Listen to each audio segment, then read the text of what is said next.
what you saw, what you heard, and just kind of walk us right into the experience. What were you out doing?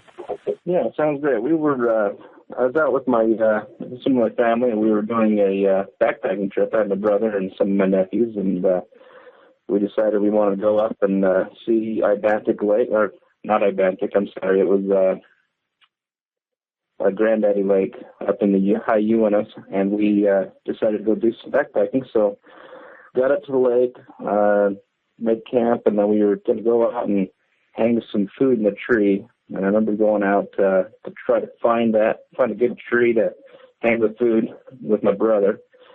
And we were hiking a little bit away from camp. I mean, it wasn't that far at all, actually. Hiking over towards some Boy Scout camp, actually. And when we were walking over to see what was going on, well, sorry, Wes, I'm a little bit choked up here. No, you're fine, man. So anyways, we were walking over towards to see the Boy Scout camp. Well, we weren't going to go see the Boy Scout camp, I'm sorry. Okay, we were hiking away from our camp looking for a spot to hang our food. When we were walking over there, we heard the commotion coming from the Boy Scout camp, and it was just a bunch of scouts, probably in 12, 14-year-old range. Well, and they were making quite a bit of commotion over there, playing around, horsing around, just doing what scouts normally do. My brother was looking off to the left. I remember he was focused on the big trees.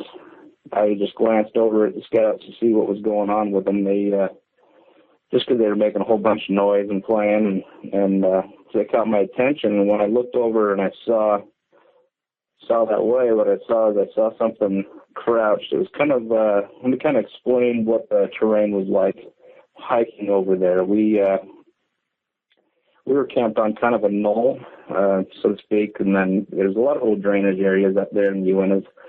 And in between, we were on this raised area, and then it drops down about 6 feet or so, and in elevation, and then it just had some cattails, and then the scouts were actually camped on another little knoll up out of the water there. So across the way, there's a little embankment there. What caught my attention was I saw something crouching, and it was I don't know, it's hard to explain. What I remember it was kind of peeking over the embankment there, watching the scouts play, which was really unusual for me.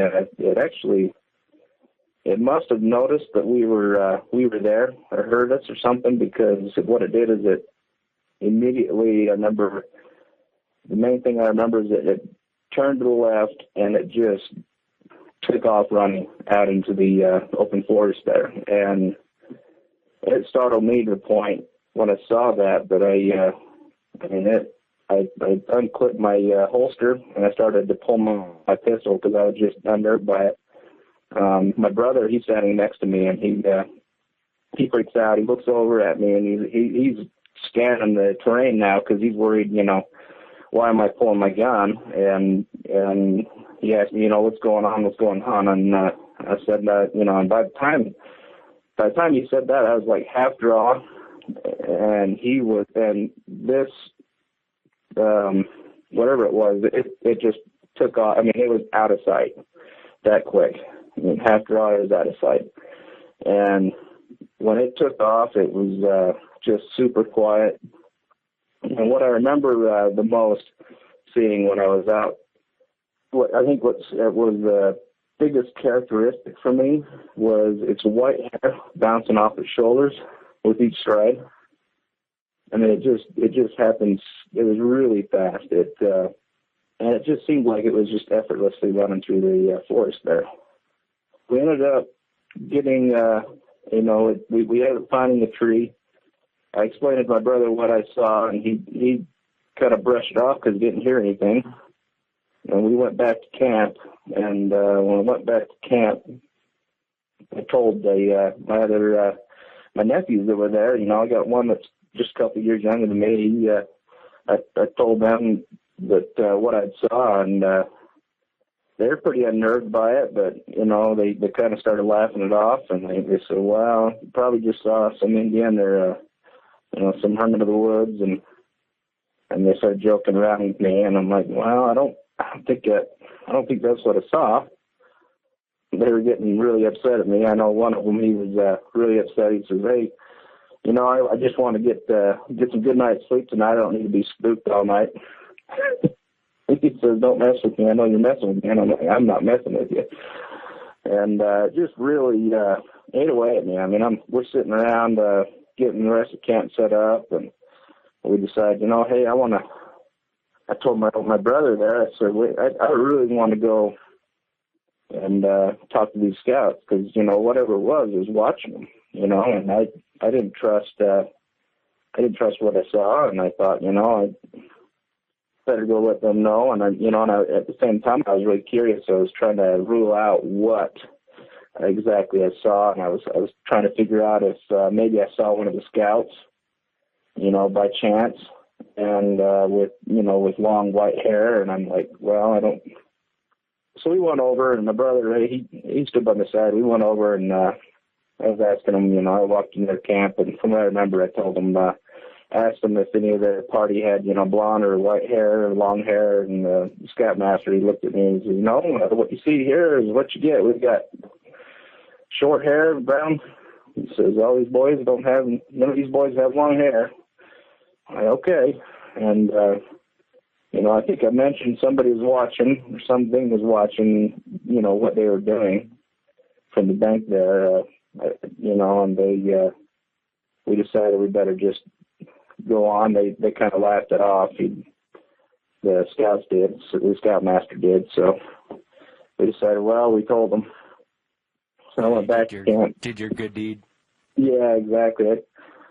So we went back to camp, and, we didn't hear anything else. I mean, aside from deer wandering into camp that night, we were all still awake. That's about the only thing that happened the rest of the day. And something that really bothers me about it is I never went and looked for tracks, because where this was standing and where it ran through was actually a little marshy area. There's cattails, and the cattails covered up all of his body. I don't remember seeing any of the body. Just remember the main features I remember is the white hair bouncing off the shoulders as it ran. How far away from this thing were you? Well, I just recently looked it up. I was approximately about 55 yards away. As you walked up, you saw basically a head popping up above the cattails. Is that kind of what you saw? Did you see any of the body or anything? I don't recall the body. The main thing I remember is the hands on the bank, and I don't remember what they looked like. Just remember they were, fairly human-like hands. It just looked like a person from the back. I didn't see below the shoulders, at that point. Just kind of the tops of the hands, and then I could tell it, the back of its head, because it's looking up at the scouts. It just really looked like it was casing out the area or something. Yeah, no, strange behavior if it was a person. And as you're looking at this thing, outside of the long bouncing white hair around the shoulders, and I'll tell you something about that in a moment, but what color was the rest of it? Was it... I've been trying to remember, and I really don't... That's something, I don't know whether it's my mind blocking something on that. I just don't remember any other details aside from that, with the yeah. No, and I understand that. As you and I talked yesterday, I was telling you, what I find fascinating about this whole situation is people in intense situations, or when they're in these high, your alertness goes up. For some reason, we as humans tend to focus in on something. I've had people who've claimed to have shot them and been 5 feet, several feet away from their face, and yet they kind of struggle with details on the face, but they'll focus in like on the nostrils. They can tell you everything about the nostrils, or they'll focus in on the eyes. They can tell you everything about the eyes, and then the rest of it's kind of vague. And most people, I guess, when they listen to that, might question that, but I guess I don't really question that, because people who are in high intense situations, that's kind of normal. if it would have been a person or even if it would have been some creep, as you and I talked, Aaron, you're kind of like me.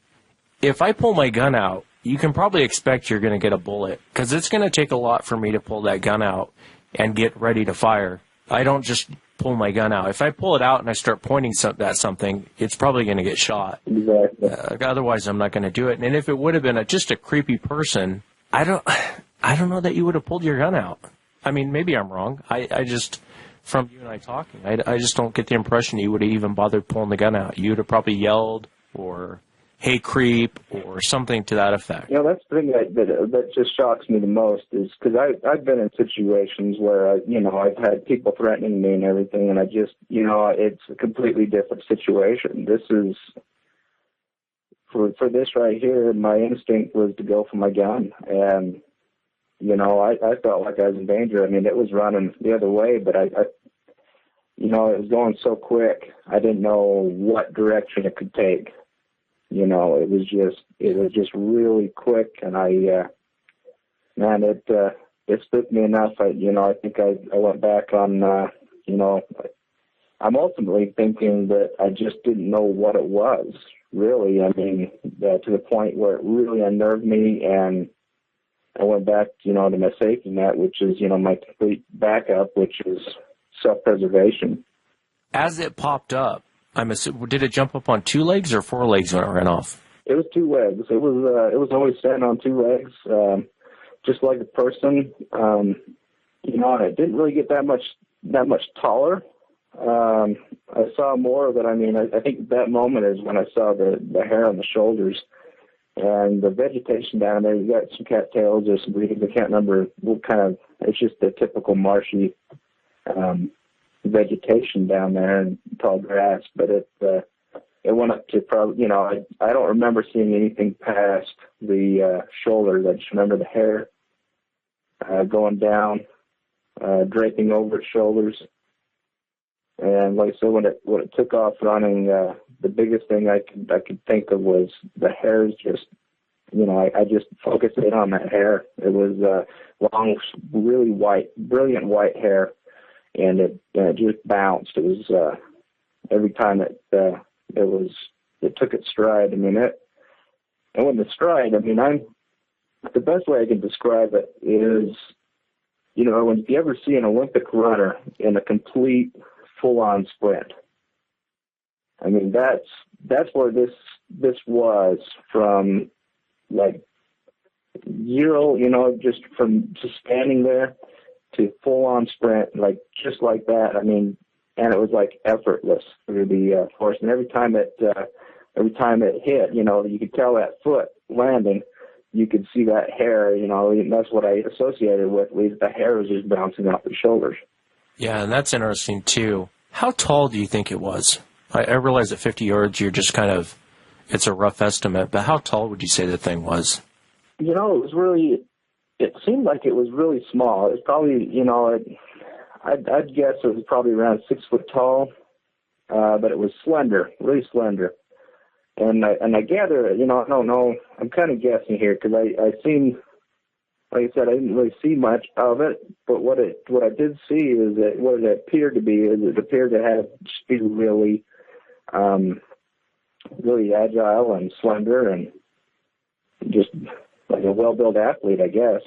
That's about the best thing I could really come up with. And, and at first, I mean, I guess what it kind of, I don't know whether I'm associating the long hair with maybe a woman, but I just thought, well, wow, maybe that was, some lady, but that's kind of the frame, you know what I mean, of what the size right. I kind of figured it would be. Yeah. No, I understand what you mean. When it ran off, could it have been a person, or how fast did it run off? It was quick. I don't think that's the thing that really, my mind, I keep on thinking, well, maybe it was a person, but then, I have to second guess that because there's a lot of undergrowth down there in those areas, and through marsh and mud. I've been a duck hunter all my life. You get down in that marsh and the mud and stuff, and it's really hard to get around. And I just figured, that was the quickest. It was so fast. I couldn't imagine it being a person. Yeah, and it's interesting, as you and I were talking too, I was talking about that family up in Alaska, and she was saying they run past her, and when they run past her, they're getting more, it's a long story, but anyway, the story behind the whole thing is it started out relatively live and let live type situation, and then it's become worse and worse and worse. And now it's kind of these things are focused in on the wife and the daughter. It's scary because they're ramping up their aggression. They're ramping up things that they're doing. And one of the things that the wife had told me is she said that it had long hair and it ran past her. And the husband goes, I have a game cam out there. I think we actually caught the corner of it on the game cam. The game cam snaps every 30 seconds. So he sent it to me, and it's almost identical to what you described. I mean, when I looked at it, it's not a person. The rest of the body on this figure in this game cam, you see part of the head, part of the arm, and about from the waist up, you see it looks like it's running past the game cam, but the rest of the body has very, very uniform hair. But the top of the head looked like it had a mop on it. And as this thing as it's running by, the only thing I would describe it as is not really, I guess like a horse's mane, but like a really thick hair. And it looked like it had been flowing off the shoulders as this thing's running by the game cam. And it just reminded me of kind of what you saw. I know when I had Mark Zasky on, one of his first encounters, he told me, he said it looked like a rock star from the 80s, with the long hairspray hair, like a rocker's hair, but the rest of the body was uniform. And as it ran across the trail, as he was walking out of the swamp, he talks about the hair kind of swinging in the wind, and it looked like it just had this huge mop on its head. And that's what he really focused in on, is he couldn't believe the amount of hair on this thing's head, because the rest of the body wasn't like that. And so, and then going back to your encounter, Aaron, when they approach like that, how many witnesses I've had on, how many researchers I have on, when they come in and approach a situation, they always seem to come in like on a belly crawl, kind of exactly how you described. And if there's a berm, they'll work their way up a berm and kind of peek over and watch to see what's going on from a hidden spot. And just the behavior that you mentioned of this thing, and then I don't know if it noticed you or what, but it popping up and then just taking off like a blur. I mean, it really does describe a Sasquatch encounter, especially with what you described. I think a lot of people, when they see these things, they're expecting to see the Patterson-Gimlin film. And 99% of the time, that's not what they see. They see something similar, but, these things come in all shapes and sizes. Some of them are skinny like basketball players. Some of them are skinny like runners. Some of them, they're not real big. They're 5-6 feet tall. Makes you wonder what that thing was doing, if it was just checking out the Boy Scouts, but it kind of shows you how out of touch we are in the woods. Here's a group of Boy Scouts and they don't even notice a thing. And if you would have been on the opposite side of it, you probably would have never seen the thing. Oh, absolutely. I mean, it was only about 10 yards away from the Boy Scouts, which is just amazing to me. They didn't even, and it popped up and ran, and there's kids running around everywhere, and not one of them screamed or yelled or anything like that, and made any mention of it, from my point of view. Nothing I remember. So, that's just it's really odd. I'm almost curious if they heard anything the next night, or if they heard anything that night. Oh man, that would be great. We never went back over. They left fairly early in the morning, and that's pretty typical up there. They're just up there for usually overnighters. But I know we didn't, but we're about 100 yards away, or a little bit over 100 yards actually from our camp.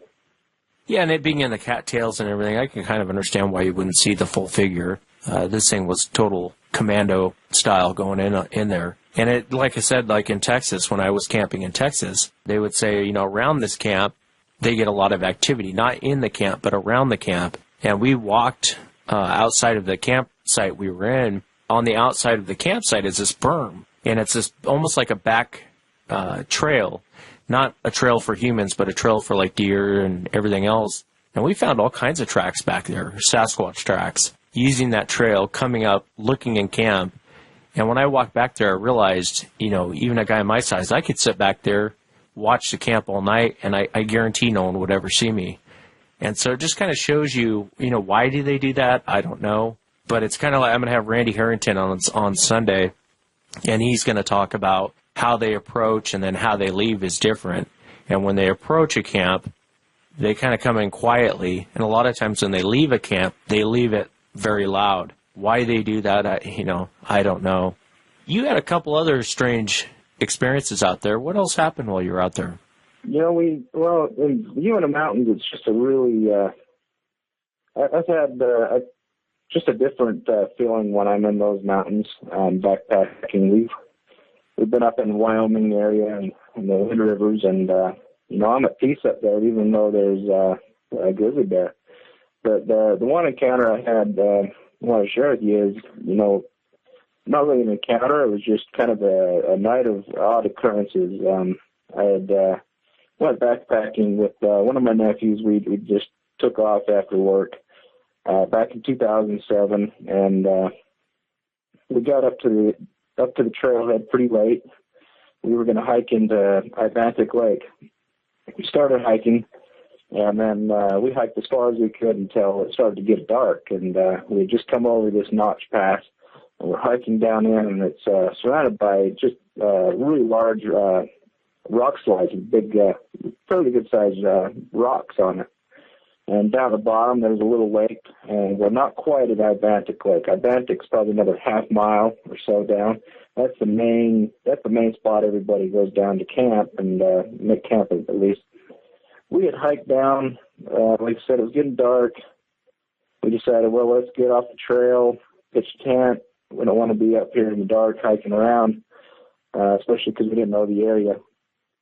So we found a spot where it was like just hard rock. We were just on rock. And then there was a ledge up over us, kind of an overhang. We figured, well, if any weather, because the clouds are getting threatening, we figured, well, if any weather would come in, wind, we'd probably have some shelter under this rock. The outcrop, kind of an outcrop, it was kind of like a staircase, a giant staircase of rock. And we were down by the tree there, and we found a little bit of dirt so we can peg it down just a little bit. We were off the trail quite a ways. But we started, I set up my little tent, and I found out that I had some missing parts. And so we threw all of our gear in it, and then we made the camp a little bit further away from it. And we ended up sleeping in my nephew's tent. He had a big tent. It was big. It was like a 4-man tent. So that night we fell asleep, and then about I'd say midnight, 1 a.m. Really hard for me to remember the time frame of what happened, but I do know what happened. It was we were in our tent, and we started hearing big rocks from this rock slide area, and it's about 700 yards out from where we are, and you just hear these big rocks just getting chucked. It sounded like they were getting chucked down. You just hear clunk, clunk, clunk, and then they come to a resting spot. Just a lot of commotion on that mountain with rocks. And we didn't know what, like, wow, okay, well, earlier that day, in that area, that part of the Uintas, we had saw some mountain goats. And that was my first thought, well, maybe it's mountain goats. But then I'm thinking, well, you ever watch those things, climb on rocks? They're pretty agile, and they're very careful where they step. They don't make a lot of commotion. These rocks are being tumbled down this mountain. That was pretty loud, and it happened. We were listening to it for probably a half hour, and that was pretty scary for us. I mean, just not too scary, but just kind of out of the norm. We got to bed, and then we both woke up. I'd say probably an hour later. It sounded like it sounded like a man being mauled by a bear, coming from up that area. Just I'm not sure how far away it was. When you say that, was it just a man screaming, or did you hear? What exactly did you hear? It sounded like a man screaming. I mean, it was just like but it was just loud and blood curdling. I mean, it spooked us. I mean, it was spooky as can be. And I'll tell you, at that time, my nephew had a little pocket knife, and he pulled that out, and I had a 357 Magnum with me, and I pulled that out of my bag, and I'm making sure it's ready and everything, and I'm thinking, this is just really, this is spooky, it's middle of the night, and there's nobody camping around us, and we're thinking, this is just really scary, and and I don't know if it was, maybe a man up there pulling pranks or something, but, normally people don't do that in the backcountry. So it was just really creepy. And it went on, that screaming, probably a good minute. And then it just got quiet. So we're just sitting in the tent, and then we start talking about it. We're like, well, maybe that is somebody in trouble. Maybe we ought to get up, go out and see if we can, help them out. And, we were thinking about that, and then we started thinking, well, we don't need to be walking around. People go, missing up here in the Uintas. And no sense in hiking around at night. Let's just listen and see if we hear anything else. And so we listened, and we were listening, We finally get back to sleep, probably an hour later after that, because there just hadn't been anything else going on. Then I woke up because I heard my nephew, and he's over there. He's just bumbling. He's like, blah, blah, blah, blah, blah, blah. That's what he's making that noise. And I'm like, hey, what's going on? Are you talking in your sleep? What's going on? What's going on? I was getting really concerned at that point because he was just really frantic. And then he spits out. He's like, blah, blah, blah. And he says, something just sat on my head. And I'm like, something sat on your head? What are you talking about? And he says, something just knocked me right through the tent, the side of the tent. It hit me on the head. It felt like something sat on me. And I'm like, are you kidding me?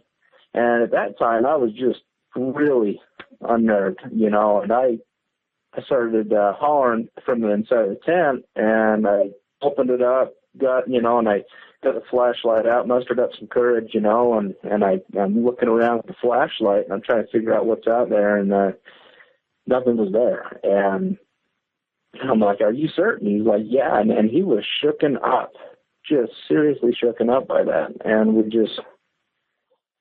sat up, and we're like, wow, this is pretty crazy, And then we could hear animals. We could hear. It sounded like I don't know. You could hear things walking around outside, but not too loud. I mean, it was on that rock. And so I was making noises. I was yelling out, hey, hey, don't mess around, I was just trying to scare whatever it was away. I had no idea what it was. And, it was just a spooky night. We finally, nothing else happened that night. We finally, I think we both probably got a combined hour of sleep that entire night. So between all the events, I do remember we got up. I mean, at the very first light, we broke camp, and we had planned on going down to Atlantic and spending a couple nights down there doing some fishing up there. We had our flagpoles, and we're going to try that out. And we just decided, you know what, let's get out of here. Yeah, I don't blame you.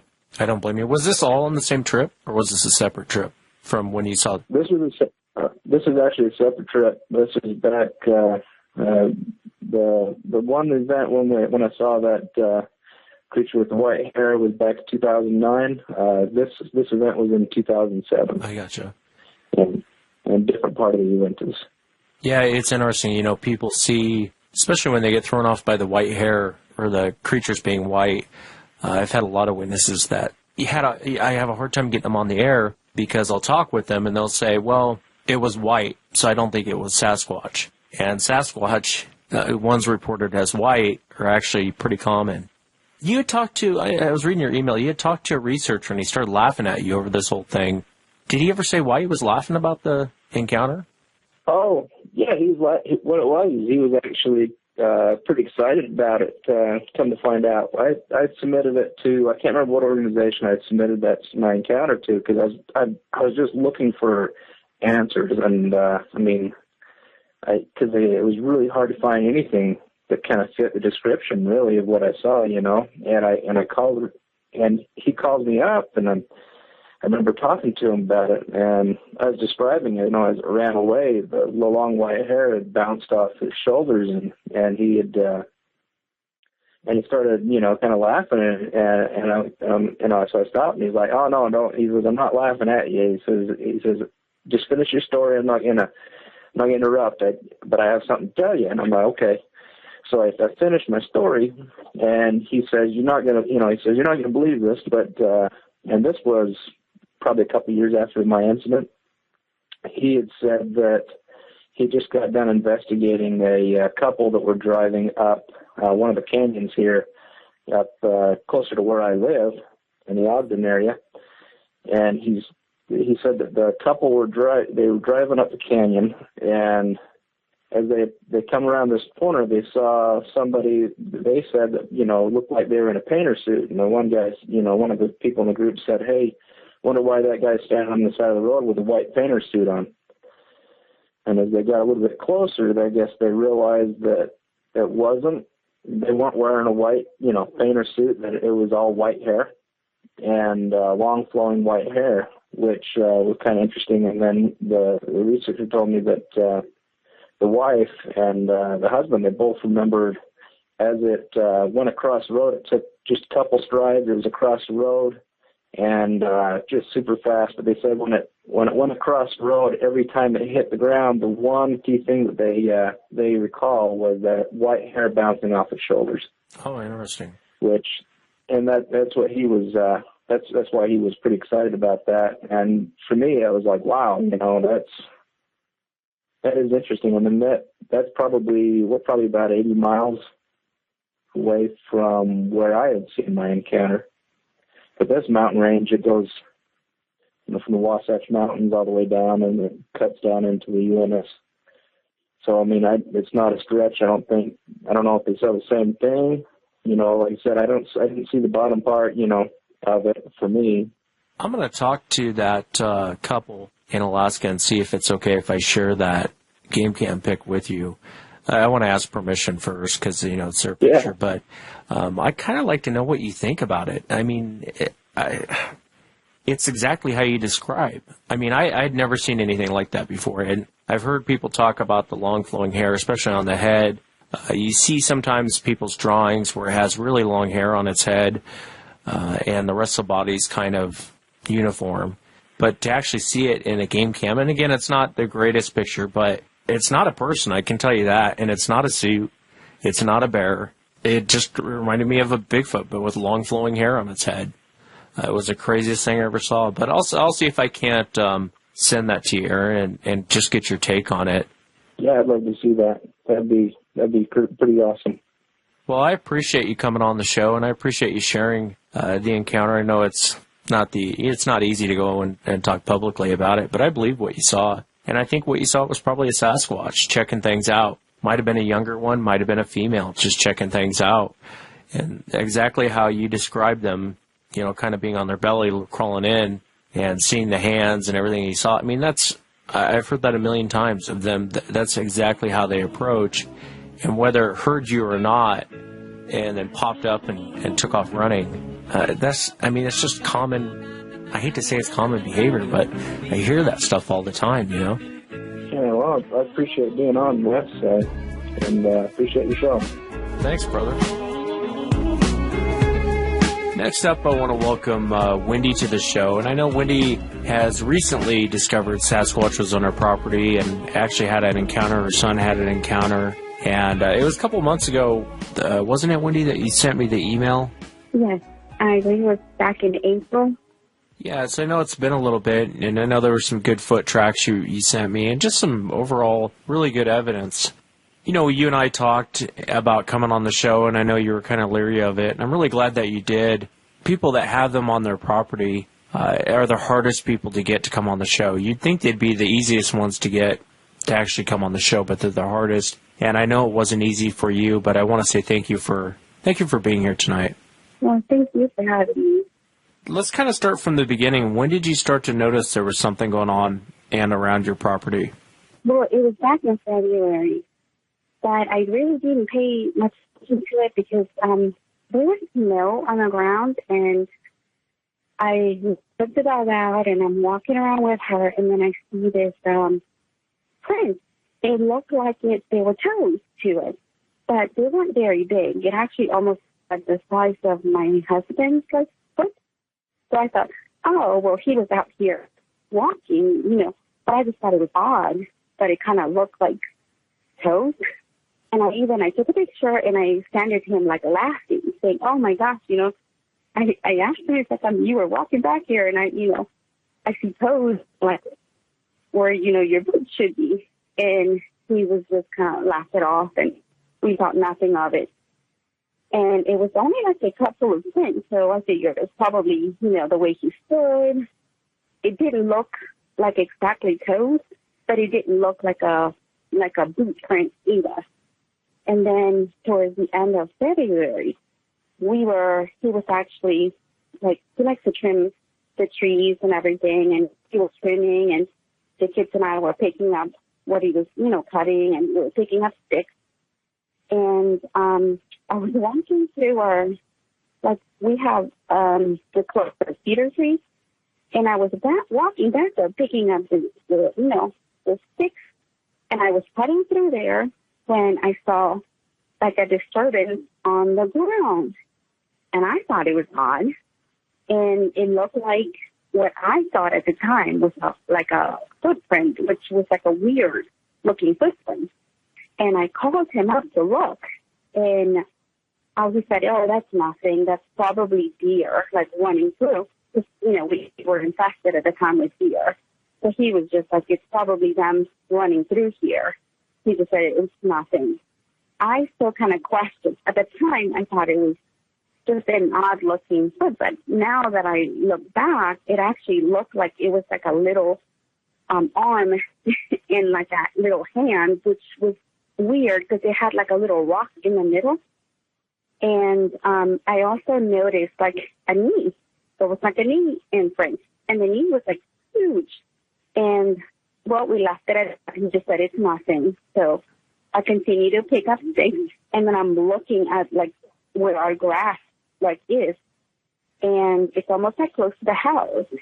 There's like this big footprint on the grass, and I called him over, and again he just says it's nothing. I'm looking at it's really nothing. I'm reading too much into it, so I left it at that.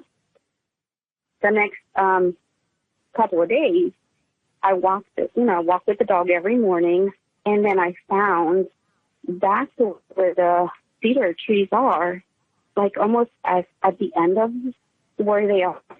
I saw like a clear footprint. It had like a big toe. It didn't have the other little toes, but it had like the bigger toe. It was that one.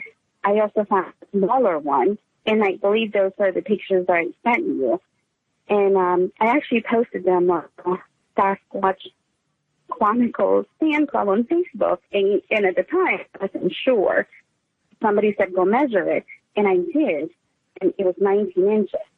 When you sent me the pictures, if you don't believe in Sasquatch, that's, for people out there, if you didn't believe in Sasquatch, it's kind of irrelevant. I'd be worried there was some huge guy out there without shoes on running around, because you had some pretty good prints.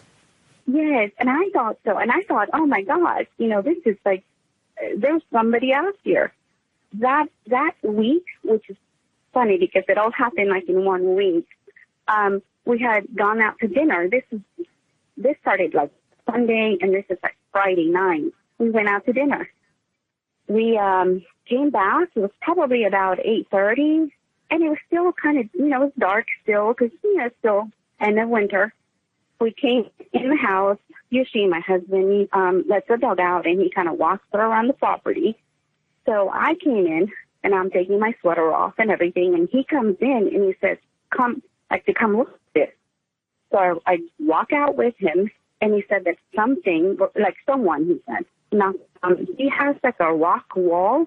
We created a little path, like on our property. He kind of put rocks like at the entrance of one to kind of make it look like a little rock wall. And the rocks were knocked down. Like they almost looked like somebody had walked through. And he said, rocks down. And I thought, of course, I'm thinking, oh my gosh, it's, Sasquatch, like he's out here. And he said, no, it's probably, one of the kids. Because we have a home on the back of us that they like to put on property. They're kind of, they like to shoot their little paint guns and everything. So he thought, well, maybe it was one of them. And I thought, no, they wouldn't come this close to the house. Well, the next morning I walk out and there's this mound of dirt that he was trying to build like a road through like our woods because he was going to build a shop. And there was this mound of dirt. And I saw, to me, because I did it with a footprint, it was huge. And I put my foot next to it and I took a picture. But it actually, it looks like a right hand. It almost looks like a hand. So I'm thinking, oh my gosh, well, we were checking out the rock pile. He hid underneath, because that dirt mound is really close to where the rocks are. So I thought maybe he like hid while we were out there. And he just kind of put his hand and he made an indentation on the mound.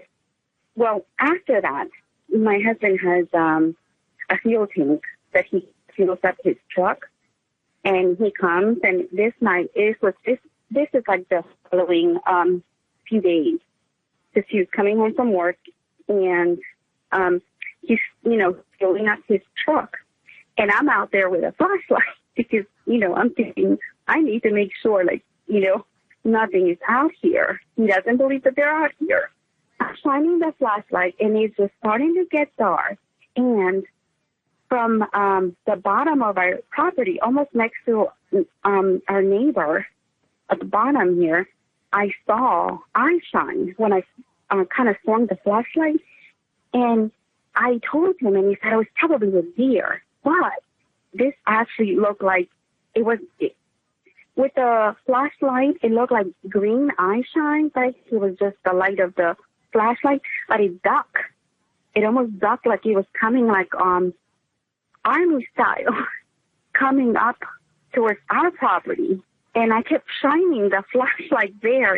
At the time, I'm thinking, oh my gosh, I didn't think that it would move fast. You know what I mean? I kept shining it in the same spot, and I didn't see anything else.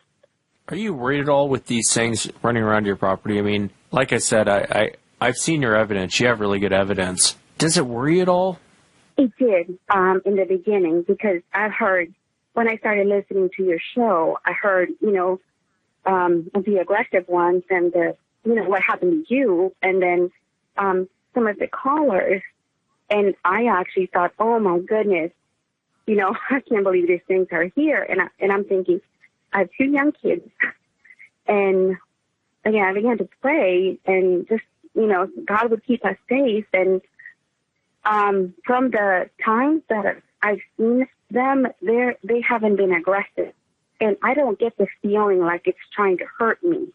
Yeah, and I can understand that. Not every encounter is aggressive. I think I've gotten a bad rap because people say I only put people on the air that have had these aggressive, scary encounters, and that's not true. The people I put on the air are the people that want to tell their stories. And most of the encounter stories aren't really happy encounter stories. They're not they're not happy, gentle encounter stories, although there is some. There is some encounters where people have them on their property and it's a live and let live type situation. I can understand that. It's like the people I have in Alaska. I'm trying to get them to come on the show. This thing, there's 3 of them because she's seen 3 different colors. And she says that they are, from after everything they told me, I get the impression they are focused in on her and her kids on that property. So it's turning into a kind of a bad deal. But going back to sorry for going off on the tangent, but going back to your encounter, tell us about the time you actually had one come up to the bathroom window. Yes.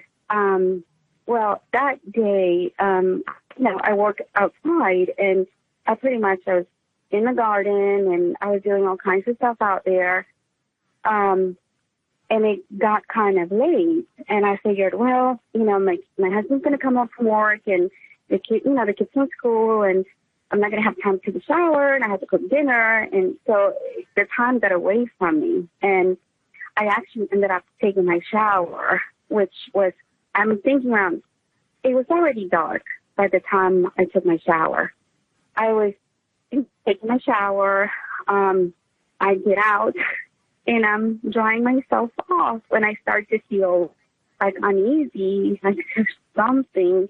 I couldn't pinpoint. Like it just didn't feel right. I happened to actually look up, and we have a really big window that covers kind of like the whole wall.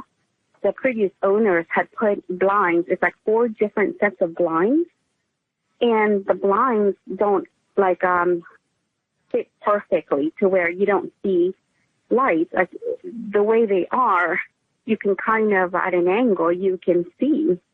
And I just happened to look up at that angle, and I saw this face like staring back at me. It was the same face that left a face print on my front door. It scared me because I'm not expecting to see anything. And when I saw the face, I turned the light off.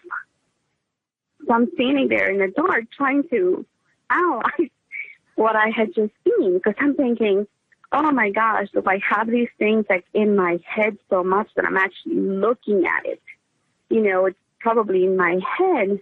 And my husband comes in and he's thinking, why did you turn the light off?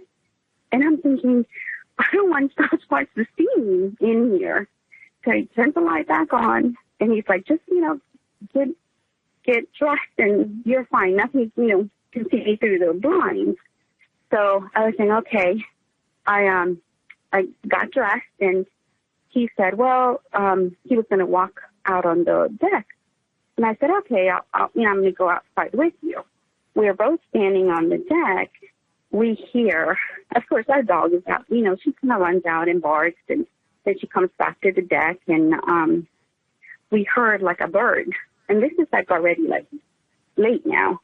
And it's like you hear like a daytime bird, like kind of making his little noise. Out of the corner of my eye, I saw movement, so I looked. And then I saw this child. It almost looked like a kid, but it was like just long and skinny.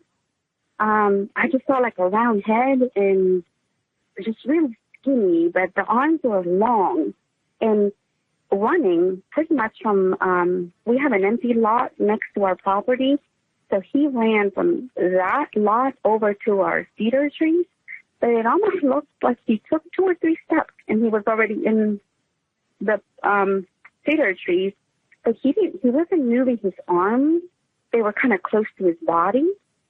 And then we heard a bird again. We just went back in the house. The next morning, because I'm thinking, it was probably in my head. Maybe I thought, I was just seeing things. But the next morning I walked out, and right underneath the window where I saw the face, there's footprints right there.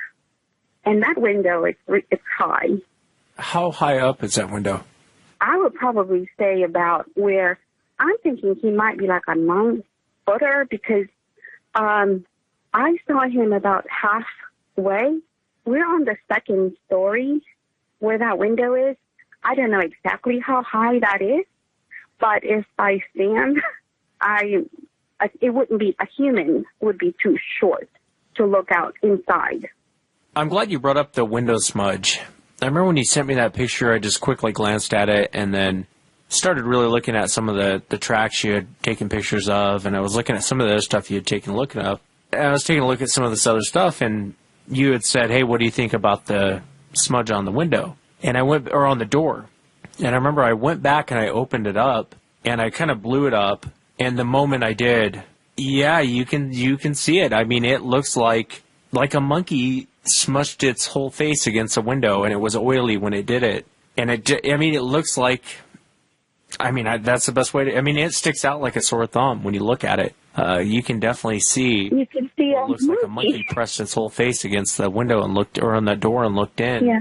And what's interesting, what you just said about the one running off, I had spoken with your son, and if the audience remembers, I think I talked about it on a past show, but I had spoken with him, and he was describing, I think he was coming home from the school bus, and he described to me what he saw. I want to, if my memory is right, I want to say he said like a large orangutan is kind of what he thought he saw. It had a round head, and it was just an orangutan on steroids is kind of how he described it. It was skinny, but it was tall, and it just kind of walked off. And did that bother you at all when he came home and told you that? Because, his descriptions are right on. Yes, because he does not watch or listen to anything that has to do with anything out of the ordinary. Like, if he doesn't believe in, like, if we're watching, like, a ghost show or anything, anything with, like, monsters, he doesn't want to be in the room. He walks away. He does his own thing. That's not something that grabs his attention. He doesn't want to know anything about that. My younger one is the opposite. He likes to watch Mountain Monsters together and Monster Class. Like, him and I kind of sit there and watch these things, but my older one does not. He's pretty much he's a football player. He's just, in his own thing. He was... I could tell, not to cut you off, but I could tell when him and I spoke. You can kind of tell when someone's looked into this and when they haven't, and I could tell he had no interest in this at all. He didn't say Bigfoot. He didn't say Sasquatch. No. He just said it looked like a large orangutan, and it kind of looked at him and then turned around and walked, kind of disappeared in the forest. What was going through your mind when he told you that? When he told me, I was upset that, he actually, that's not something I would want them to see. I would probably would want to prepare them kind of so they're not, I've heard so many stories about, like, I'm sure people being traumatized. That was the last thing I would, want him to be traumatized. I am glad that I believe he saw a younger one, because the way he described it, it wasn't one of, like, the bigger, I think the ones we have here, I don't think they're the big, like, muscular, bulky. I think they're more like the leaner. Yeah, and that's how he described it. He described it as being, I think he used the term skinny basketball player is what he said, but it looked like an orangutan. Yeah.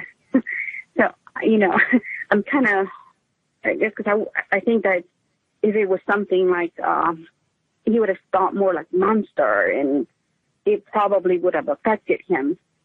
And we do kind of have an open, like, communication, so we would, kind of tell each other things. But I had not told either one of them about what was going on, like, what I had found prior to that sighting. So it was almost like he was telling me, and I'm thinking, oh, my gosh, you were telling me, and I haven't even said anything that there's anything here, because I didn't want them to worry. But, yeah, it just kind of scared me that he saw it. Yeah, it seemed like he handled it pretty good, Yes, which I am so thankful that he was, He's probably more interested in girls and Xbox than he is some monkey running around on his property, especially since they haven't been aggressive on the property. They're not coming up, banging on the house, waking everyone up in the middle of the night. You guys really aren't being terrorized by them. You've just noticed them around the property, and it's been somewhat of a live and let live type situation. Yeah. And for some reason, they found our home to be safe, I guess, because I know they have a baby, because I found baby footprints. They're, like, no bigger than my hand. And, I've actually found on the grass, and it's actually out here next to our house, like, out in the open. It almost looks like you lay a child down and the child's asleep with his arms kind of up over his head and his legs are, like, wide open. It just looks like something like that. It's like was laying on the grass.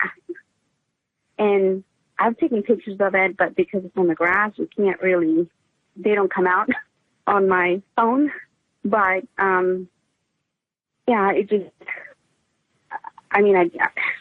only thing I can think of is they're comfortable enough to let the baby just kind of lay out there and go to sleep.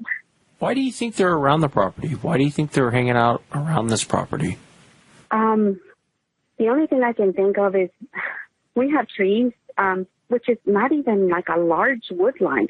It's just like a small section of trees. And you know what? I don't know, because some of the other homes, especially the ones that are close to the river, they would be, I would think that they would be ideal. My house is like right in the middle. Like they would be exposed. And I think that's why they don't come out during the day. I think that I have them at night because they're exposed. Yeah, I don't know, to be very honest with you. Yeah. It wasn't a trick question. I was just kind of curious if you had an idea on why they would be around the property. You know, if there's some logging going on nearby, or if there was fruit trees on your property, or if there's something. You know, sometimes you hear that from past guests I've had on. It's like, well, I think they're through here because of this. Is it a nightly basis that you're getting this, or is it random? Actually, no, it's on a nightly basis, and I'm actually kind of right now it's raining, so they're kind of like in the underneath, like in the cedar trees, or but I find prints every day, and there's new ones. Like you can tell, they come. I don't know if they stay here the whole night or not. We pretty much, when it gets dark, we close the house down. We just kind of take the dog out for, and then we go back in. I don't stay out. The most I think I've stayed out has been like 15 minutes. So mainly it's everything happens at night. It's been consistent, huh? Yes. How long has it been consistent for? Actually, it's been, okay, this is where I think I kind of screwed up, because it wasn't, when I first started noticing the prints, it was probably about 2 weeks that went by with nothing. So, I actually came out one night. Well, it was in the evening because it started to get dark, and I was standing out here on our deck, and I'm looking, towards the back of our property, and I'm kind of standing out here just thinking, okay, if I see anything, well, I get nervous. And usually when I get nervous and I get scared, I actually have a tendency to sing. I sing. And I started singing. You started singing? Singing. Like, oh, okay. Yeah. What do you sing? And, well, I don't know if you've heard of Chris Tomlin, How Great Is Our God. I was just no. Yeah, it's Christian music. I gotcha. So I kind of, because I was scared, and that kind of, I figured if I just kind of stand here, and so I sang a little bit, and I didn't even sing for very long. I just went ahead and went back inside the house. Well, the next day, that's when it's like the prints bite us, like a lot of them, towards the house. And then the next, when I found the face print, that was on a Tuesday. That was right before that and I don't know if that kind of, I have no clue, but I just thought that that's when everything started, they were coming closer to the house. Yeah. And I'm not a singer. You're not a singer? No, so. Yeah, well, don't feel bad. There's times where I've been in the woods alone, and you kind of get that hairs on the back of your neck stand up, and I'll start whistling, or if you ever see me whistling, it means I'm nervous because I don't whistle. And so, don't feel bad. Everyone's got their own little thing. I was just kind of curious on why you think it may have started. And who knows, these things, the only thing I'd be careful with in your situation, Wendy, is just like the people in Alaska I was telling you about. It was all just tracks, and they weren't really having any problems, and it was exciting until they started focusing on the wife and the kids. And I don't know if it's a possessive type thing. Randy, I was just talking to Randy, and he said that this old lady that he knew, she had them on her property, and she would go out and sit out there and watch them get food, and all sorts of things, and she would see them all the time. Mm-hmm. And she had her grandkids over, her grandsons, and they were on the porch playing. And the male got up, walked up on the porch, and, the kids run off, the boys run off screaming, and the male pees all over the deck. Is he showing his territory? Is he showing that this is his possession? That's the only stuff I worry about. I'm not trying to freak you out. I'm just saying I would be careful. I know they haven't shown any aggression, but you never know. It's, you can be cool with a gorilla until you smile at it, and then all of a sudden it wants to rip your head off. Right. I agree with, because I think they know, like, my scent. Because it seems like, my mower is a riding lawnmower, and when I was in the garden, it almost seemed like wherever I'm at during the day, that's when I see the activity. Like, at night, I guess they kind of, I don't know if they sniff me out or because there's like footprints where whatever it is that I was doing the day before. Well, please be careful. Keep me up to date with anything else going on and around the property. And I know, like I said, the photos you sent me and some of the stuff you sent me was pretty compelling. And especially talking to your son was very compelling. Like I said, I could tell he had no interest in it, and he didn't even say Bigfoot or Sasquatch or monster. He just said an orangutan. He kept saying it was an orangutan, except for it really wasn't an orangutan, and it had a round head and long arms. And that's compelling right there, when you get a secondary witness on it. But please be careful on the property, will you? I will. We don't, we close the house down and kind of stay inside. We used to walk out with my husband, and he actually would just kind of walk the property in the middle of the night with the dog, but we don't do that anymore. We almost have to change, I don't turn the light on in the bathroom at night. Just kind of go in there with a little night light that we have, so kind of avoid anything. We make sure everything is closed and locked. Just because you never know. I mean, just because, like you said, if they haven't been aggressive before, maybe something might change. And yeah, sometimes it does change. I know that people in Alaska, what changed for them is it had actually pushed open the front door and set the house alarm off after everyone went to bed. Oh, and wow. The reason why they knew, I think it was footprints leading up to the house, and then physically breaking open the door like it did. I guess the door they have is a pretty, heavy-duty door, so you just never know. I'm not saying any of that will happen. I'm not trying to freak you out, but I'm just saying please be careful. And if you start to notice anything aggressive, any aggressive behavior, or any updates that you have, let me know. Your feedback is always appreciated, and I can't thank you enough again for coming on, because very few people in your situation are willing to actually come on. And, it was like pulling teeth to get you to come on, but I'm so glad that you did. I know. I apologize. No apologies. No apologies. And it's completely understandable. Most people don't want to come on. They just kind of want to get it off their chest. And it's hard to go on the air. I hate the sound of my own voice, so I get that too. You got the encounter story, and then on top of that, you got your voice to listen to. And if you're like me, it drives me nuts to listen to it. But, well, thank you again. No, thank you for having me. Thanks, Wendy. And that's it for tonight, everyone. Remember, if you've had an encounter, shoot me an email, wes@sasquatchchronicles.com. And if you guys have any ideas for the Conspiracy Corner, if any of you members out there have any ideas, I saw a few of them, people had posted in the comments. Post a comment in there and tell me what you would like to hear. There's a lot of topics that we're thinking about covering. So I hope you guys enjoy it. I enjoy doing it, so I hope you guys enjoy it. Until next time, everyone, have a great night. Welcome to the show, everyone. Thanks for being here tonight. Got a great show planned for you tonight. How's your Sunday evening treating you? I think it's about 100 degrees here in Washington State. I'm burning up.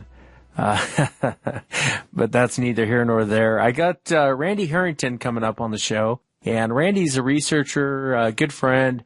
Him and I talk a lot, and he was sharing with me some audio. So I invited him to the show to share it with the audience, and he captured most of this audio in Washington State. So look for that here in a moment. And then towards the end of the conversation, Randy actually talks about an interesting encounter of some older people that had Sasquatch on their property. Very interesting story. If you've had an encounter and you'd like to be on the show, shoot me an email. My email address is wes@sasquatchchronicles.com. And if you get a chance, check out the website, sasquatchchronicles.com. I know Duke and myself have been working hard on an extra show. We call it Conspiracy Corner. If you go to sasquatchchronicles.com, you can watch the full video of us doing the show. Let's jump right into it tonight. Randy, welcome to the show. Thanks for being here tonight, man. Hey, no problem, Wes. I enjoy chatting with you. Even when we're not on the show, I enjoy chatting with you. So if we can talk Bigfoot, I'm game. Yeah, I appreciate it, man. Like I said, you're one of my favorite researchers. I know you always have out-of-the-box ideas when you're trying to collect audio. It's stuff most people don't think about. And I know you've had great success with the audio you've gotten. And I wanted to kind of go over some of the audio with you. Tell us about this audio you recorded.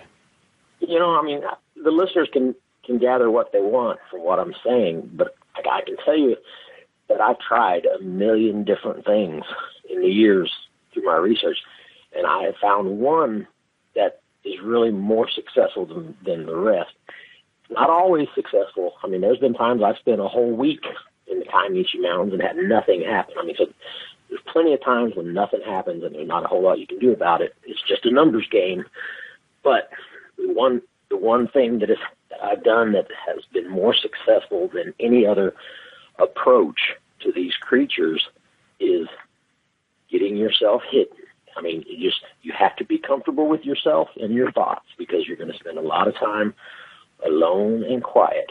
And I'm not talking about researching with anybody else. I'm talking about being alone. That seems to be the most activity I've ever had around me was when I was by myself. So getting hidden, there's a couple of different techniques that I use. The quickest and the easiest is to just roll blankets up or towels up into my windows on the vehicle to get yourself hidden when you want to go park somewhere and just kind of wait around for these animals to notice. And so getting hidden inside your vehicle is one technique that's worked for me. Another way is I bought a little 4-foot by 6-foot trailer from a local Tractor Supply here in town, and I put plywood sides on it that was 4 foot tall. So it was about a 6 foot, 6 foot long, 4 foot wide trailer with 4 foot high walls and a top on it. I made little portholes that I could put my thermal imager.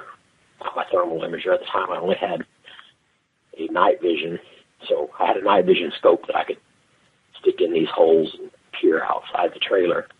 And I also had holes that I could stick my parabolic mics out of and sit inside and listen with my headsets. And that was really the most success I've ever had as far as activities. We actually called it the coffin because it was so small. And one or two times I've had other people join me, and we both try to squeeze in there. And it was very, very tight for two people, so that's why we called it the coffin. And you're going to hear some of the audio, and I've given Wes a couple of pictures that show me with that trailer, so you can get an idea of how mobile it was. Any trail that I could get my four-wheeler down, I could pull that trailer, so I could really get it into some deep areas down by creeks, and that's really where you need to be. Up in open fields, close to houses, even on roads, sometimes is not as deep as you need to get where these animals are comfortable. So I would get down where they're at, and that's where I've seen a lot of success. Yeah, and you have had good success. Let me play one of your clips here. This is your whoop.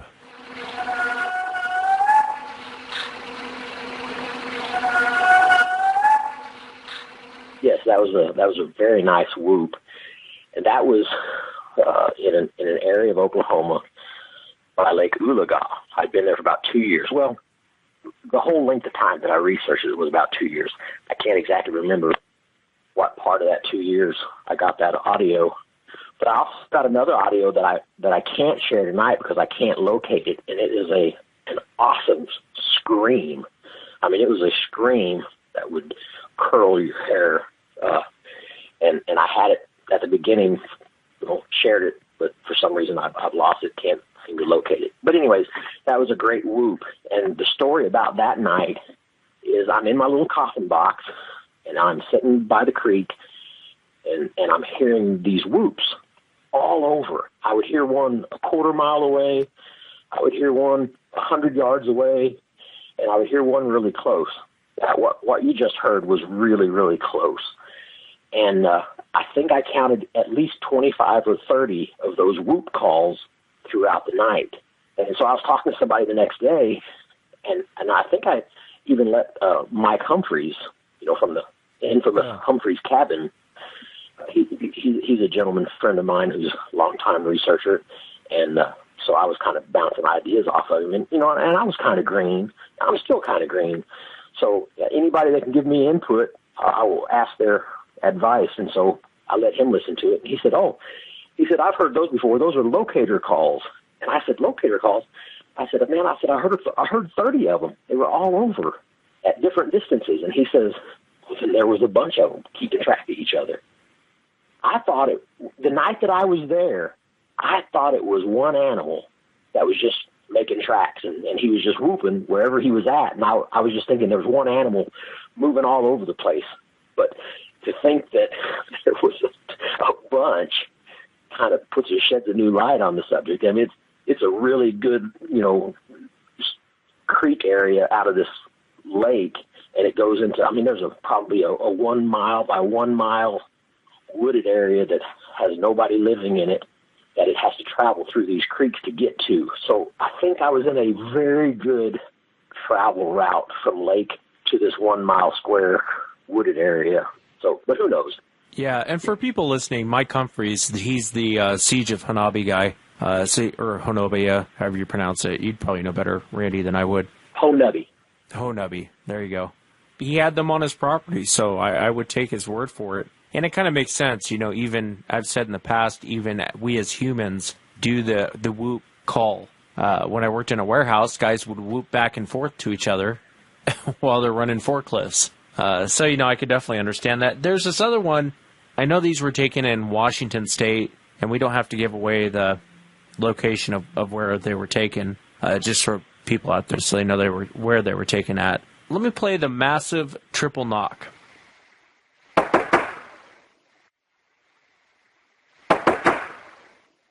That would scare the hell out of me. Did you hear how fast that was? That was really fast. And it sounded really close, too. Yeah, I can't know how close it was. I think there was 3 of us sitting in the truck at the time. But that was a lot of activity going on that night. So that triple knock wasn't the only thing. We had what we considered a bluff charge. Not a bluff charge, but a display. And some rock throwing. And even a whistle that I'm hoping you play here shortly.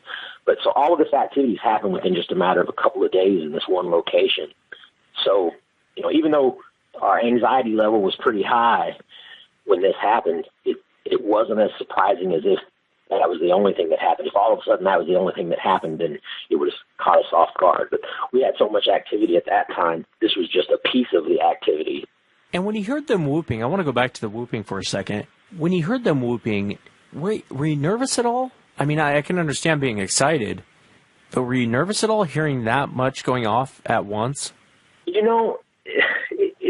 It took me a long time to get to where there's a certain comfort level. And even now, there really isn't a comfort level. It's a high anxiety, really, when there's something going on because you just don't know what's happening. My goal was to just get proof for people, whether it's audio or a video or whatever. I just want somebody to see what I've got and say, wow, there's something out there. And so that always overrode my fear or overrode my anxiety. Just the fact that, the reward, beat out all those other feelings. But yeah, the apprehension level is pretty high, especially when you're by yourself. That the place that I was at when I got those recordings is such a good location. And I remember one time being there late in the day, getting ready to set my stuff up, and I started hearing some metal tapping something was clearly tapping some metal. And I don't know if it was a metal post. I don't know if it was a metal sign. I don't know what. You could just hear it, tap, tap, tap, tap, tap, tap, tap. And it wasn't the wind hitting something. It was a deliberate tapping. And the owner was standing there with me. And he's like, "Do you hear that?" And I said, "Yeah." I said, "Where's that coming from?" He said, "It could be coming over there from the land management area."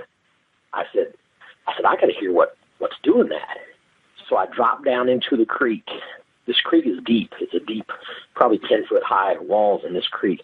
So I dropped down into this creek, and I was going to just follow the creek to see if I could get closer to wherever it was happening. The moment I dropped into this creek, it stopped.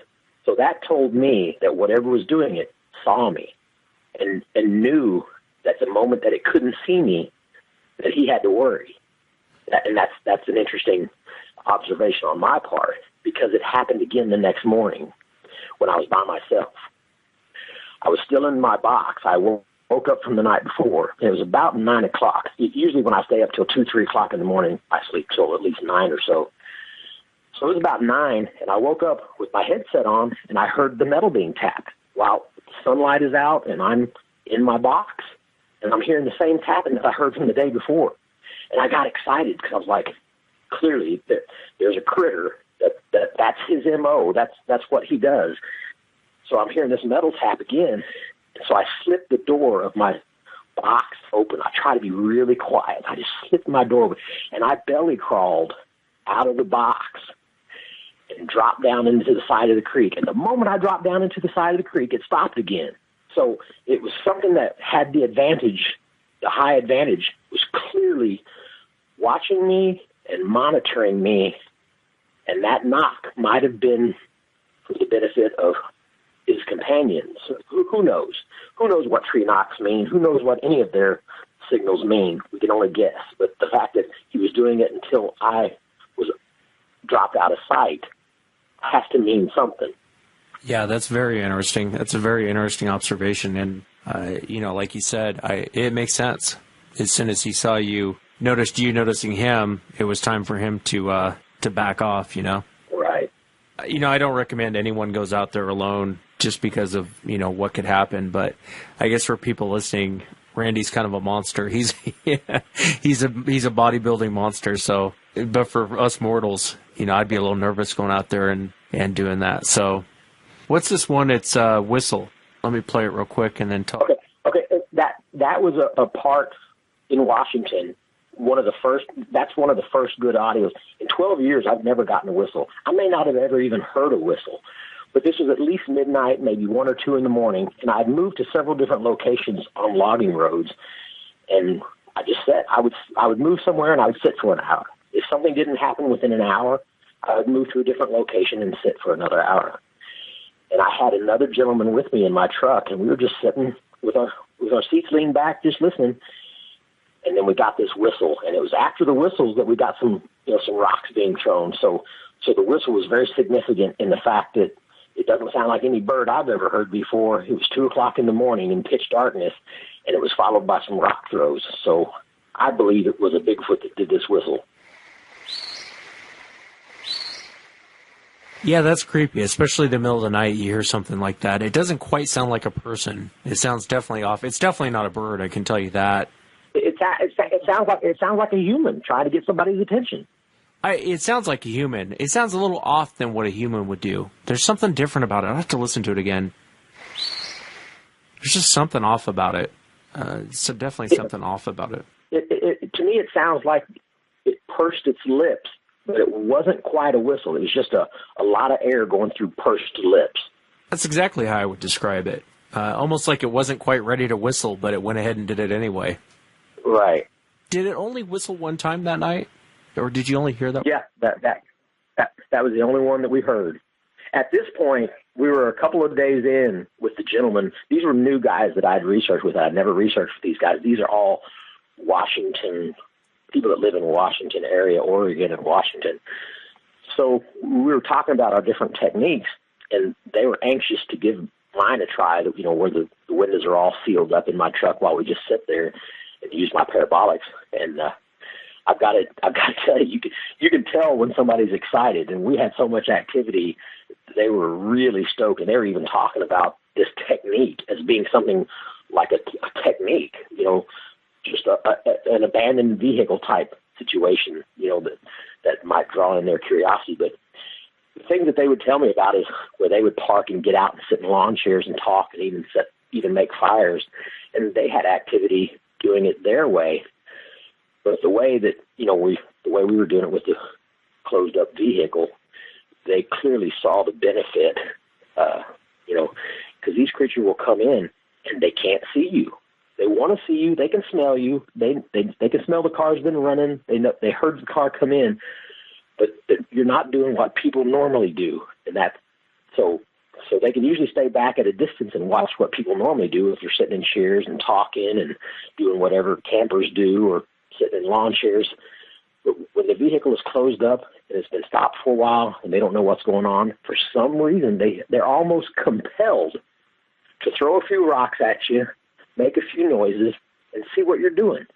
It's weird how they must be compelled to mess with you when you're in a vehicle that they can't see what's going on. Yeah, it is interesting. Well, it goes back to, like the Browns property, how they had the trash bag idea of making like a trash bag tent to where they could see out with a thermal, but you can't see in. You're right. I would imagine you get a lot of activity. Let me play the 3-rock throw.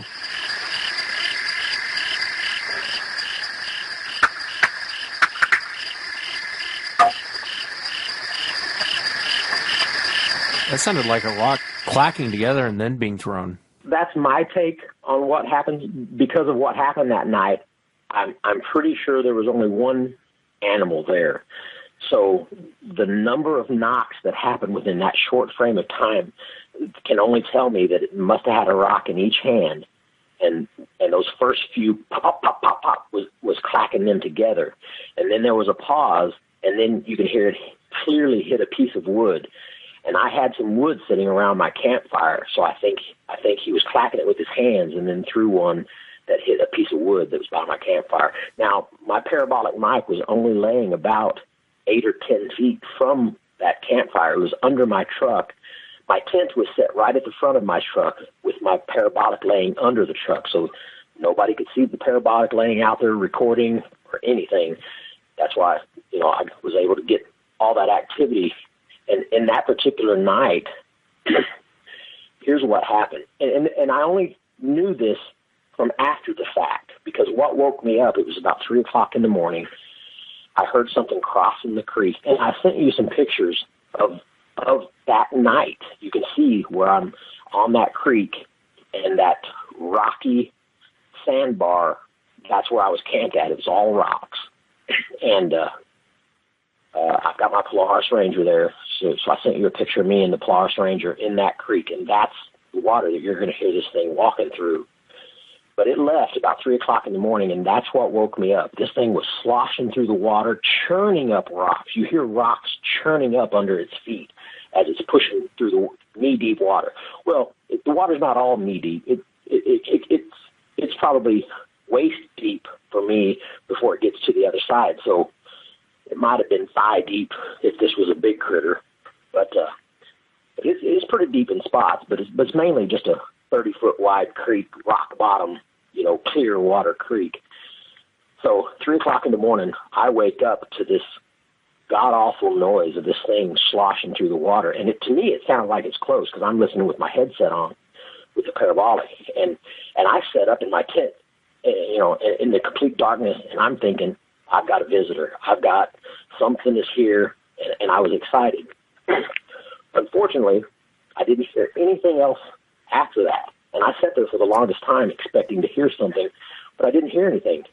And soon I started seeing lightning in the sky. Lightning was lighting up the sky, and I'm in a creek bed, so I get up at 4 o'clock, and I start closing up all my stuff and tossing it in the truck because it's about to thunder boom, and I'm in a creek bed, so you don't want to be there. So I'm packing up all my stuff at 4 o'clock in the morning in the darkness after having this creature just leave. And so you talk about anxious. So I load up and pack out. And as soon as I hit the pavement, 500 yards through ruddy sturdy roads, I finally make it to pavement, it starts letting loose from the sky like crazy. So it was a good thing that I got out of there when I did. But the next day, I was able to listen to the recordings of what happened that night. And I didn't know that I had anything more recorded than just him crossing the water, which was exciting enough. But there was probably 30 to 40 minutes of rock throwing activity that I slept through. And you could occasionally hear me snoring while the rocks are being thrown. And I can't believe that I slept through this. And it was him leaving that actually woke me up. So I've got these several different snippets of rocks being thrown, and that triple rock throw that you just played, that was one of those little snippets of him clacking rocks together and throwing them. But throughout all of those clips that I have from that night, I've listened to them, and I've tried to listen really carefully because I know that he had to approach somehow, because for him to leave the way he left, crossing that water, I knew that I wanted to hear his approach. And I believe I found it and was listening to it, and I've got the audio. I can send you at some point, but you're just going to hear just movement. It just sounds like something moving through water as quietly as possible. You can hear it displacing the water, crunching on some rocks as it's slowly moving through the water. And I know now that was his approach, because he left in a different manner. He left like he didn't care if he heard, but his approach is different. His approach is he doesn't want you to hear him coming. Yeah, so it was an amazing night, and I'm very happy to have recorded it. So there you have it. I wanted to ask you about the that rock clacking that we just heard. Well, let me do this. I'll play the crossing, and then I have a question for you on the rock clacking. Here's the crossing.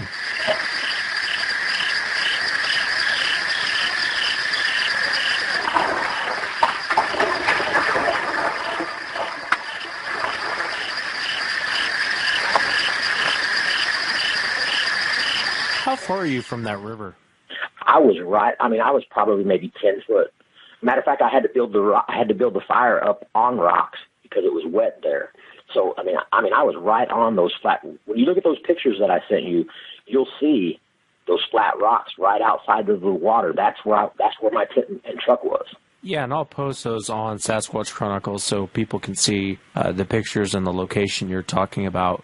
That rock clacking sounds like it's really close. The audio file I played prior sounds like it's really close to you. Yeah, I mean, I wish I had a thermal at that time. At that time, I did not have a thermal. All I had is my my parabolic, and I was still just really getting used to. You're like I am. You get what you can afford, and it took me a long time to be able to afford a thermal. But for the longest time, I'd get a Gen 1 and then a Gen 2, and I was even fortunate enough to get a Gen 3 night vision, and found out those are basically worthless. So, I went through all the different types of game cams, most expensive $500 game cams, and I've experimented with game cams. And the most important piece of equipment I found is the parabolic. And then to be able to plug into the parabolic and record has been the best evidence gatherer so far. What is this massive display? Before I play it, can you kind of describe what's going on here? Okay, as I was talking about earlier in Washington, the night of the activity where we were parked at a gate. Now, this area that we were in Washington is being, I don't know if it's being forested or if they were coming in and laying gravel. I don't know what these big trucks were doing, but during the day, there'd be some trucks that would come through. So sometimes there was gates that were left open, and sometimes there were gates that were closed off, and depending on areas that they weren't working, I suppose. So we just called it Gate 7. So I'm assuming there's at least 7 gates if we're at Gate 7, but more than likely there's probably 20 or 30 gates. So throughout this whole grid work of forest, there's a spider web of logging roads, and then you would occasionally come up on a gate that would be locked that you couldn't get through. So we stopped at Gate 7, and they said that they've had a lot of activity there. It's one of their best areas to sit and just wait, and there was even sightings there. So that's the gate that we were at. We were having activity, and I'm just going to assume, I try to think about everything that's happening and try to think, why did this happen? Why would this happen? And I don't think the display was for us. I think the display, I think there was some juveniles that were the ones throwing rocks, because we were getting some rocks thrown at us, pelted in the truck, and we were hearing some noises. I think this display could possibly be a male that wanted to shut down the antics of some juveniles that might have been getting a little out of control. Who knows? Because it completely shut things down after the display was over. And I have had an opportunity to listen to something like this before, but I did not record it. And it was on the same lake, on the same creek that I got the whoop. And the way I did that was I was sitting in my truck one night, and I was hearing something in the creek, walking through the creek, and I heard rocks being turned over and whatever's going on. But it's down in this 10-foot deep creek, so I know it can't see me. So I open up my window and I scream like, "Rah!" Just as loud as I could for as long as I could, which was probably maybe 5 seconds, 6 seconds, 10 seconds. And I immediately rolled up my window, put on my headsets, and just sat there and listened. And whatever was in the creek come tearing up out of the creek. And I heard it.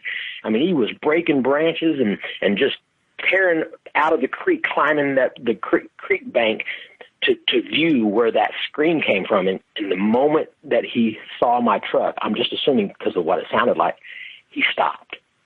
And I never heard him again. But for 3 or 4 seconds, I heard him clambering up out of that creek like a freight train breaking branches to get up out of that creek to see what made that scream. And then when he saw my truck, he stopped, and I never heard him again.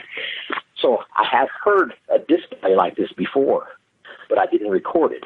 This one, fortunately, I was able to record, and you could hear his feet. You can hear this thing come out of the woods after breaking some branches and running on the logging road and going back into the woods and breaking some more branches. It is an awesome display recording. Here's the massive display.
You don't think that was directed at you then? No, because, I mean, I'm telling you, while we were sitting in the truck and we heard while it was unfolding, we don't know when it's going to end. We just hear it unfolding the way it is. And our butts were tight. I mean, our butts were tight because we thought, I mean, I thought something was going to slam into the side of the truck like a rhino. I mean, that's what it sounded like to us because we were listening with the parabolic. So everything sounds close when you're listening with the parabolic. And we thought something was about to hit the truck. I mean, that's the kind of anxiety we were going through while we were listening to this, but it never did. And then all activity stopped after that. So I'm thinking he was doing a display for somebody else, and it wasn't us. Here is the rock throw and the ping.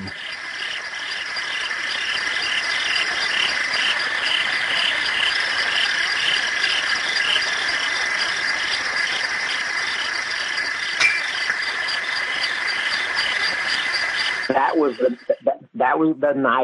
was the night of the creek crossing. That was the night the creature was in the water. That was the first rock throw that I recorded, and it either hit the racks on my truck or the racks on the Polaris Ranger. But it was definitely a very light metal that you could hear it ping and then bounce off of and hit the ground, hit the rocks on the ground afterwards. So that was him. I don't know if he built up he built himself up to that triple massive rock clacking, tossing. He kind of built himself up easy to where he started off with just a single little pebble that hit my racks. And I've actually got 2 or 3 of those pings before he builds himself up to the massive rock throwing incident before he storms off in a huff because I wasn't waking up, I guess. Let me ask you, and that definitely was a rock throw. Listening to that definitely was a rock throw. Do you ever get frustrated with just getting audio? I mean, I know you're trying to get videos now of them, but does it drive you nuts collecting so much audio and going through the audio? Well, most of the audio that I've got some of the audio was taken my pre-thermal camera, time frame. And when I was in Washington getting all this audio, you're not going to believe this, 2 days into while I was there, my thermal breaks. I'd had it for like 8 years, and it finally broke while I'm there, having some of the best activity of my life. So that's just the way the cookie crumbles. And like I was telling you in our earlier conversation a couple of days ago or a day ago, that I just forked over a couple $1,000, and I tried to get it fixed. I sent it to Thank You Vision to get fixed, and they just said it was beyond repair. So I just went ahead and purchased a new one. I finally got it all put back together, so I'm anxious to get back down to Oklahoma and some of the other hot spots. But that's just the way it works. I don't get discouraged because any new audio I get is exciting to me, and I love sharing it. I mean, when I let people hear this, and I'm like, "What do you think it is? What do you think can do that?" I mean, something can't throw a rock unless it's got a thumb. So, unless it's a squirrel throwing it out of the tree, but we've all heard that excuse. Yeah. Yeah.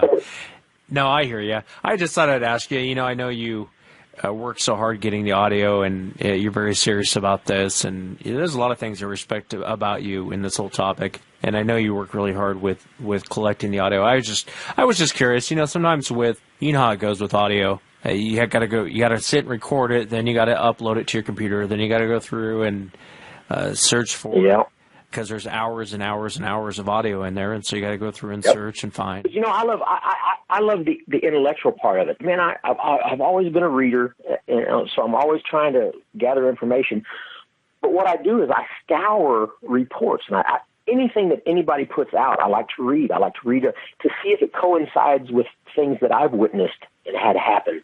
And as I was telling you, I do some experiments where I've taken a tent in an active area that I'm camping in, and I think to myself, if my campsite is too active and I've got too many people here, they may not want to come around. So what I would do is I'd throw a tent and a small light on my ATV, and I would take off somewhere else on the mountain, higher up, on a ridge, and I would set a tent up. I would lay a recorder into the floor of the tent. I would set me just a very small light inside and a fan. And I would hang a string with a piece of paper or something hanging on the string so that this fan would kind of blow the swing so that from outside the tent, it would look like there's movement inside the tent with just a little bit of light. And I would just leave a recorder laying on the floor, and I would get on the four-wheeler and I'd leave. And then the next day I would gather that recorder and listen to it. just so I could start to put together a pattern of their behavior. And sure enough, the pattern holds true, even when I'm just experimenting and it's not me in the tent, but just a recorder, that it takes about 30 to 40 minutes of quietness of after I'm gone to where you start hearing those specific noises, footsteps, breaking branches, rocks hitting the tent, all of these things. It's consistent in that time frame, at least in the Comanches. And then I got recorded what absolutely sounds like something on two legs running by the tent, just lickety-split, running through the woods, and you could hear it come closer and then run by and run past the tent. And I was like, wow, that is cool. That is cool. And I never really knew that anybody else had experienced that. And I didn't actually experience it myself because the tent was empty and it was just a recorder that picked it up. I wasn't there. But I was reading somebody else's research in Colorado, and it might be Mike Johnson, I don't remember. But he was talking about having his third run-by. He called it a run-by, where he's laying in the tent and he hears one run by. And a light went off over my head. I said, that is exactly what I recorded that night in my fake tent setup, as a run by.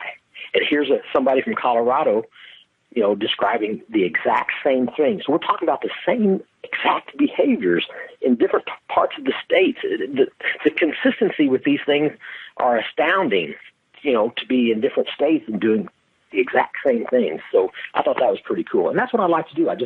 I like to scour other people's, information, and I compare it with mine, and just to see if I come up with some of the similar responses and what we can use. I just love it. I just love the mystery, and I get it. Each time I go out, I'm thinking, this is it, man. This is the night. And as long as you think that way, then you'll stay excited about it. As long as you get excited about every little thing that you get, then you appreciate it for what it is. And that is just a mystery that you're trying to figure out, for everybody else to come along with you. I agree with you on that. I mean, whenever you get activity, it's always exciting. One of the things I wanted you to kind of retell before we went, when we were off the air, you and I were talking, and I was telling you about the family in Alaska. And I'm working to try and get them on the show because I think it's important. A lot of people in those types of situations, they are the absolute hardest people to get to come on the air. They'll sit and talk with you on the phone most of the time they will, but to actually get them to come on the air. And I think it's because and I was telling the witness the other day, I said, when someone sees one cross the road, for example, it kind of changes their reality. It changes their mindset on what's out there and what's not out there. Now, when you have them on your property, you're talking apples and oranges from the guy that saw it in the car run across the road, because now you have to deal with it. And in the beginning of this situation, for the most part, it was fine. They weren't really having any problems. I think his wife had seen it. They had noticed some weird things around the property. And then as the months went on, her husband actually is on leave. He'll take off and work for 2 weeks and then come home. He's like 2 weeks on and then comes home and is home for a week or two, then is gone. And when he leaves, they get nonstop activity. She told me that they were running across a roof one night, and they actually did it a second night, and the husband went out there with the shotgun. She's heard him underneath her window, and she said it kind of sounded like a female. And I asked her, what did it sound like? What were you hearing? And she would say, I would hear, it sounds like chimps or monkeys chattering back and forth. But she goes, I can kind of tell the difference. I think one of them's female. And they're finding tracks all over their property. They're finding all kinds of things all over their property. And so it's gotten bad. I mean, they're starting to get more aggressive. They're starting, in my opinion, I think these things are focused in on her and her kids. When the husband's gone, they kind of go into full-blown mode over there. And I've kind of warned them not, again, most people don't like it when I say this, but I'm all for shooting one, except for when it's on your property, for the benefit of science and proving the species and all that other yada yada. When it's on your property, then I'm completely against it, unless it's a last resort, because you never know what's going to happen after that. I've heard too many bad stories. But you were right. You just don't know. Yeah, you just never know. And you were talking about an incident. Do you mind retelling that story? Well, yeah. I mean, just like when you were telling me, about your family in Alaska, I'm always listening to anybody, whatever story you got to tell, I'm looking for what it relates to and what I've seen, heard, and done. And I immediately, when you were talking about how the activity would pick up when the gentleman would leave the property, and because they had learned that, you know, that he would be gone for a while. So I certainly have a good story that mimics some of what you were saying, and that is the lake where I got the whoop and a scream and, you know, rocks thrown and all these awesome activity. And I know there's got to be multiple creatures around this lake. Well, the gentleman that owns the property or owned the property has since passed, but he was very vocal. He never shied away from talking to people, and he was out to eat one night at a little town called either Talala or something like this around Lake Ulaga, and he was eating and he was talking Bigfoot. He always did. He never shied away from it. And some lady said, "You need to talk to my mom. She lives over here by Nowata or somewhere." And she said she's got some stories she can tell you. So the gentleman actually got a hold of the lady and went over to her house and visited with her, and she even drew a picture. And I saw the picture of one of the creatures. But yeah, she had some great stories. She said, you know, her husband had passed, and it had been many, many years since she'd seen any on her property. Eventually, it got to the point where her husband took down all of the fruit-bearing trees and the fruit-bearing vines that were on their property to end this infestation, as you will. And I think that probably was the beginning of the end of these creatures coming around, at least in the way that they were before. But for a long time, she'd be home alone while he was on the road truck driving, and she had two children, a girl and a boy. And I think they were, 12 or 13 years old.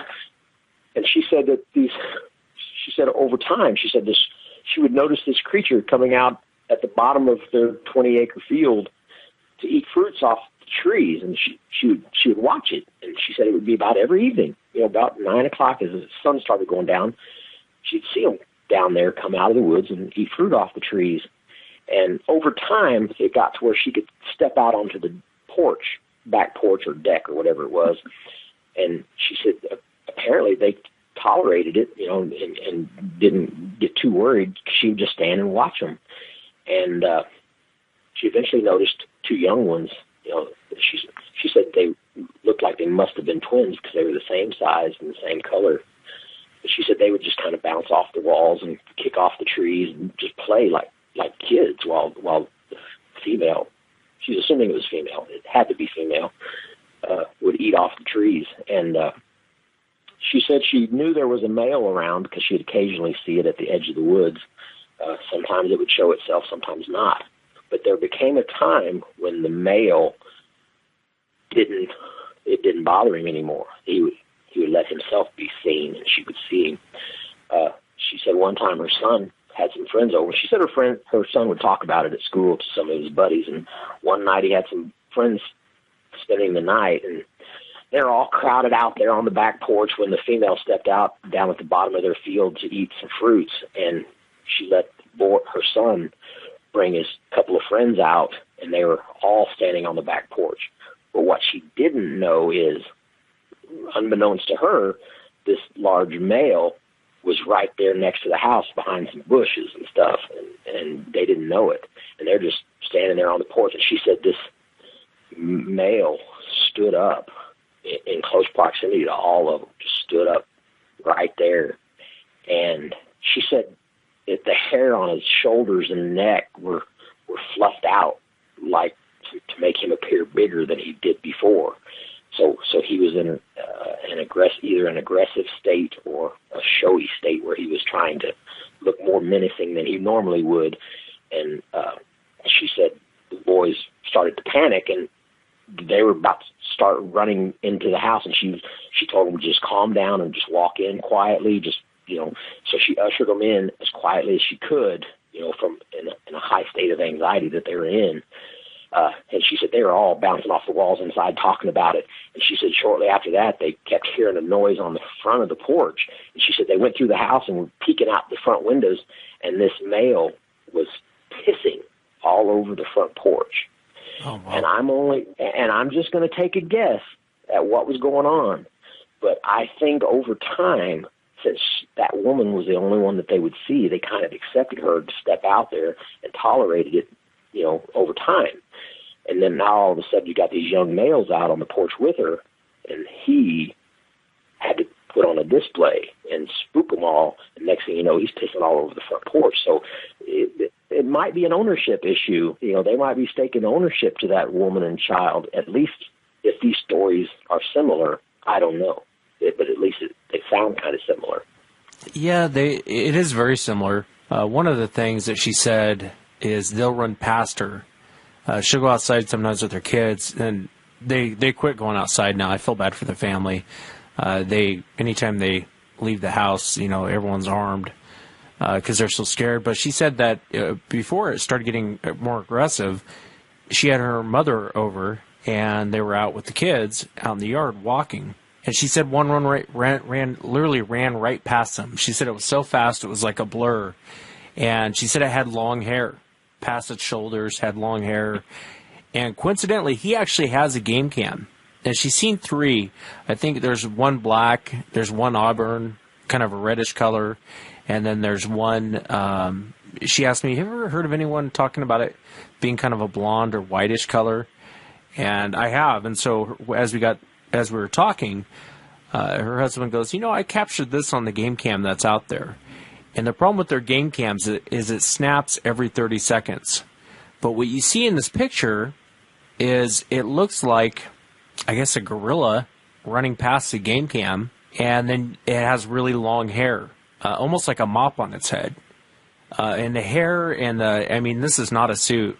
This is probably one of the most amazing pictures of just, you can see the outline. Basically, you see the side of the head, you see the shoulder, you see kind of the arm out, then you get a profile of the body. And on the rest of the body, the hair's pretty even, except for on the head. It kind of looks like a mop. But I would compare it to like a horse. It reminded me of like a horse's hair for some reason. Like the long... Yeah, that's what it reminded me of. The hair reminded me more of like a horse than I would say a person. But it was just interesting. And do you know whatever happened with that lady in the property that you were talking about? Well, when he was talking with her, she drew a sketch, of what what it looked like to her, but she said that the husband got tired of her, telling him what was going on while he was gone.